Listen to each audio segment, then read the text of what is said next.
তার পরিচয় কিন্তু শুধু ক্রিকেটার না। সাকিব যদি শুধু ক্রিকেটার থাকতো, ডেফিনেটলি ক্রিকেট বোর্ড বলেন, দেশ বলেন, সে যেটা চাইতো সেটাই সম্ভব ছিল। ক্রিকেট বোর্ডের আমার কাছে মনে হয় না যে এটা ব্যর্থতার কোনো কিছু আমি দেখছি না। তার বিদায়টা আমরা একদম ওয়ার্ল্ড ক্লাস বিদায় হওয়া উচিত। রাইট টাইমে সে ছাড়ার চিন্তা করেছেন যে না, আমি এনাফ ইন্টারন্যাশনাল ক্রিকেট। আশরাফুল ভাই, আসলে বাংলাদেশে তো মাঠ থেকে অবসরের সেই রীতিটা নেই। আসে সাকিবের বেলায় কি অমনি কিছু হতে যাচ্ছে কিনা, কি মনে হয় আপনার? আর না, যেহেতু চ্যাম্পিয়ন্স ট্রফি পর্যন্ত সে ওয়ানডে ক্রিকেট খেলবেন বলছেন, তাহলে হয়তো ওই অপরচুনিটিটা তো আছে ডেফিনেটলি। টেস্ট ক্রিকেটের টি-20 সে অলরেডি বলে ফেলেছেন যে আসলে তার শেষ ম্যাচ খেলে ফেলেছেন। টেস্ট ম্যাচটা তো আমরা দেখলামই, লাস্ট ম্যাচ খেলেন ইন্ডিয়ার সাথে, এবং আশা করছেন যে হাতুরা সিংয়ের ইন্টারভিউ শুনলাম যে সে সাউথ আফ্রিকার সাথে হয়তো বা খেলবেন, সে কারণে রিটায়ারমেন্ট করেনি। সাকিব আল হাসান বাংলাদেশ ক্রিকেটের সবচাইতে বড় তারকা, বলা হয় সর্বকালের সেরা ক্রিকেটার। সে কি দেশ থেকে একটা সুন্দর বিদায় ডিজার্ভ করে কিনা? অবশ্যই অবশ্যই। আর অ্যাজ এ প্লেয়ার যদি আমরা চিন্তা করি, ডেফিনেটলি তার বিদায়টা আমরা একদম ওয়ার্ল্ড ক্লাস বিদায় হওয়া উচিত। কিন্তু প্রবলেমটা হয়ে যায়, আপনি যদি দেখেন যে সচিন টেন্ডুলকারও কিন্তু তার ওয়ানডে ক্রিকেট আয়োজন করে রিটায়ার করেনি, টি-20 আয়োজন করে রিটায়ার করেনি। একমাত্র টেস্ট ক্রিকেটটা সে আয়োজন করে রিটায়ার করেছেন, যে আমি এটা আমার লাস্ট টেস্ট ম্যাচ মুম্বাইয়ে আমার নিজের মাঠে ওয়েস্ট ইন্ডিজের সাথে খেলে সে রিটায়ার করেছেন। তো সাকিব আসলে লাস্ট 1 বছর ধরে যদি আপনি দেখেন যে স্ট্রাগল করছেন, আমরা যেই সাকিবকে আমরা সবাই চিনি, এই স্ট্রাগলের মধ্যেও সে পারফর্ম করছেন, এমন না যে পারফর্ম করছেন না। কিন্তু আমরা যেই সাকিবকে লাস্ট 17-18 বছর দেখে এসেছি, ডোমিনেট করছেন ব্যাটিং, বোলিং, ফিল্ডিং সব কিছুতে, কিন্তু 2023 ওয়ার্ল্ড কাপে প্রথম 2 ম্যাচের পরেই যখন আমরা শুনলাম যে সে চেন্নাইতে ডাক্তার দেখাতে গিয়েছিলেন চোখের, ওই ম্যাচ থেকে যদি আমরা ফলো করে থাকি, বোঝা যাচ্ছিল যে সে স্ট্রাগল করছেন। তার ভিশন, হেড পজিশন সব কিছু আমরা দেখছিলাম। ক্লোজলি যারা দেখছেন খেলা, তারা বুঝতে পারছিলেন যে সে আসলে স্ট্রাগল করছেন। তারপরে সে নতুন নতুন কিছু বাইর করার চেষ্টা করেছেন নিজের থেকে, যে কারণ কিছুদিন আগে সালাউদ্দিন ভাইয়ের একটা ইন্টারভিউ শুনলাম, যেটাতে উনি বলেছেন যে উনিও জানে না যে এই যে আপনার রাবার মুখে কামড়িয়ে ব্যাটিং করা, এই জিনিসটা যদি উনি জানতো তাহলে হয়তো বা না করতো। তো সে চেষ্টা করছেন এই জিনিসগুলা করে তার হেড পজিশনটা যেন ঠিক থাকে। শেষের দিকে আমরা কিছুদিন আগে এভিডি উইলিয়ার্সের একটা ইন্টারভিউ শুনেছি যে তারও চোখের এই সমস্যাটা হয়েছিল, সে কিন্তু ডিফারেন্ট টেকনিক চিন্তা করেছেন যে তার থুতনিটা যেন শোল্ডারের সাথে লাগে, সেইভাবে খেলার চেষ্টা করেছেন। তো যেভাবে সাকিব আসলে ব্যাটিং করছিল লাস্ট 6-7 মাস, আসলে যারা তার রোল মডেল, একদম ছোটোবেলা যারা ছোট ছোট ক্রিকেটাররা যারা সাকিব আল হাসান হতে চান, এইভাবে ব্যাটিং দেখলে আসলে আমার মনে হয় যে রাইট টাইমে সে ছাড়ার চিন্তা করেছেন যে না, আমি এনাফ ইন্টারন্যাশনাল ক্রিকেট। এভাবে কি আসলে ইন্টারন্যাশনাল ক্রিকেট চালিয়ে দেওয়া যায়? আপনি বলছিলেন যে এনাফ এখানে ইন্টারন্যাশনাল ক্রিকেট, সাকিবের কি আরেকটু আগে সিদ্ধান্তটা নেওয়া উচিত ছিল কিনা? অনেকদিন ধরে স্ট্রাগল করছেন, প্রায় 1 বছর হয়ে গেছে। হ্যাঁ, ব্যাটিংটা যেহেতু সে অলরাউন্ডার, এটার জন্য তার একটা অ্যাডভান্টেজ ছিল। সে চেষ্টা করে যে যাচ্ছিল যে না, যেহেতু সে বোলিং করে ব্যাটিংয়ে না পারলে বোলিংয়ে হচ্ছে, তো সেই কারণে সে চেষ্টা করছিল যে এটা ঠিক হয় কি না। তো শেষমেশ আসলে তার কাছে মনে হয়েছে যে এখনই রাইট টাইম। আশরাফুল ভাই, সাকিবকে যদি আলটিমেটলি দেশ থেকে বিদায় না দেওয়া যায় বা একটা সংবর্ধনা না দেওয়া যায়, সেটা কি আলটিমেটলি ক্রিকেট বোর্ডের একটা ব্যর্থতা হবে কিনা? আপনার কাছে কি মনে হয়?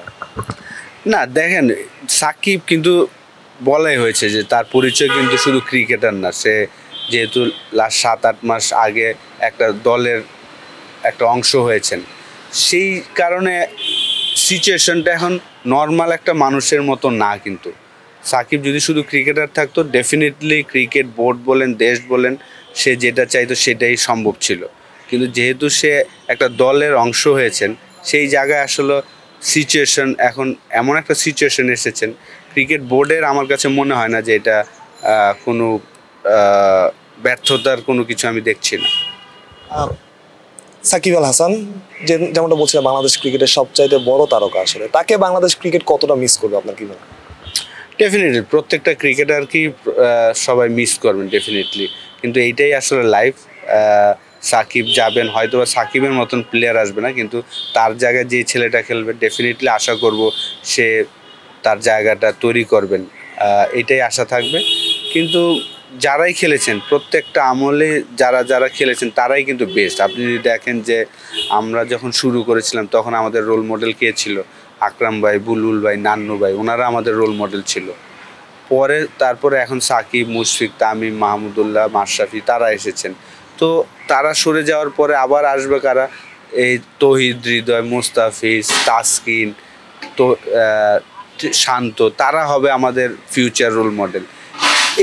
এটাই আসলে লাইফ। কিন্তু হ্যাঁ, সাকিব নো ডাউট বাংলাদেশে এই ধরনের ক্রিকেটার তো আসে নাই, আবার কবে আসবে কেউ জানে না। কিন্তু তার জায়গায় যারাই অপরচুনিটি পাবেন আশা করব তারা যেন আরও রেডি হয়ে আসে।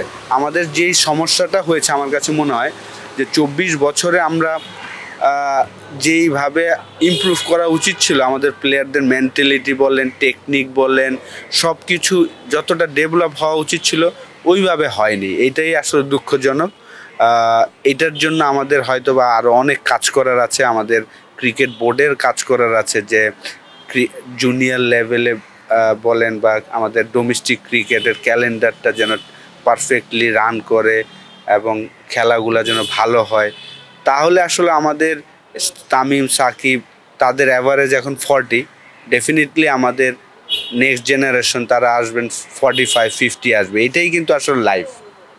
আশরাফুল ভাই, সাকিব আল হাসানের কথা যদি আমি বলি, সাকিব আল হাসান যে মানের ক্রিকেটার, আগে অনেক তারকা ক্রিকেটার বাংলাদেশে ছিলেন, এক এক সময় এক একজন ছিলেন, বাট সাকিব একটা সময় গিয়ে আসলে বিশ্বের অন্যতম সেরা বা সেরা ক্রিকেটার হয়েছেন। এমন একজন ক্রিকেটার কি চাইলেই তৈরি করা সম্ভব হুট করে? না, অবশ্যই না। চাইলে কি সম্ভব? এটা তো সম্ভব না, এটা তো গড গিফটেড। এটা পুরাপুরি আপনার লাইফে যাই হবেন আপনার ভাগ্যটা লাগবেই। তো 2009 থেকে যখন সে নাম্বার 1 হয়েছেন, তারপর থেকে তো আর সে পিছিয়ে যায়নি, একদম সবসময় 1 নাম্বার 2 নাম্বার র্যাঙ্কিংয়ে ছিলেন, এখন শেষ পর্যন্ত তার টপ 5-এ মনে হয় ফিনিশ করেছেন। তো এই ধরনের ক্রিকেটার বের হওয়া তো এত সহজ না, অনেক কঠিন। কিন্তু আমরা যদি আমাদের ডোমেস্টিক ক্রিকেটটা ভালো মতন রান করতে পারি, ভালো মানের কোচ আনতে পারি, আমার মনে হয় যে অবশ্যই সাকিবের মানের না, তার থেকে বেটারও আসবে হয়তো বা। সাকিব আল হাসানকে আপনি কাছ থেকে দেখেছেন, যেটা আমি আগেও বললাম। সাকিব আল হাসান একবার বলেছিলেন তিনি যদি কখনো হন বাংলাদেশের সেরা বোর্ড প্রেসিডেন্ট হবেন। সাকিবের ক্যারেক্টার যেরকম, সাকিব যেরকম ভাবে চলাফেরা করেন বা সাকিব যেরকম ভাবে নিজের লাইফটাকে শো করেন, আসলে সাকিবের পক্ষে কি এটা সম্ভব বা সাকিবই কি সেটা হতে পারবেন? আপনি কি মনে হয়? হ্যাঁ, ওই ইন্টারভিউগুলো শুনেছি। তার আসলে যেই জিনিসগুলো আপনি যদি দেখেন, সাকিবের সবচেয়ে বড় যেই সমস্যাটা হয়েছে আমার কাছে মনে হয় যে 2023 ওয়ার্ল্ড কাপে যাওয়ার আগে যে একটা ইন্টারভিউ দিয়েছিলেন, সেই জায়গাটায় সে একটা বড় মিস্টেক করেছে আমার কাছে মনে হয়। আপনি যদি দেখেন যে সেই ইন্টারভিউতে যতগুলা পয়েন্ট সে বলেছেন, সবগুলা পয়েন্টই কিন্তু আল্লাহ তাকে ওই জায়গায় ফালিয়েছেন। আপনি যদি দেখেন যে সে যতগুলা পয়েন্ট নিয়ে আলাপ করেছেন, যে ইনজুর্ড হয়ে খেলা ঠিক না, সে ওয়ার্ল্ড কাপে পুরো ইনজুর্ড হয়ে খেলেছেন। আরেকটাতে সে বলেছেন যে সে ড্রাইভিং সিটে যদি না থাকতে পারে তাহলে ছেড়ে দেবেন। সাকিব ডেফিনেটলি যেই পারফর্ম করছেন আর কি, আমার ওই পারফর্মার এখনও হয়নি, কিন্তু সাকিবের কাছ থেকে আমরা যে পারফরমেন্সটা চাই সেটা কিন্তু সে লাস্ট 6-7 মাস ধরে করতে পারছিল না। তো আপনি যেটা বলেন যে বোর্ড প্রেসিডেন্ট, সে একটা ইন্টারভিউ দিয়েছেন যে সেরা বোর্ড প্রেসিডেন্ট হবেন, হতে পারেন ডেফিনেটলি।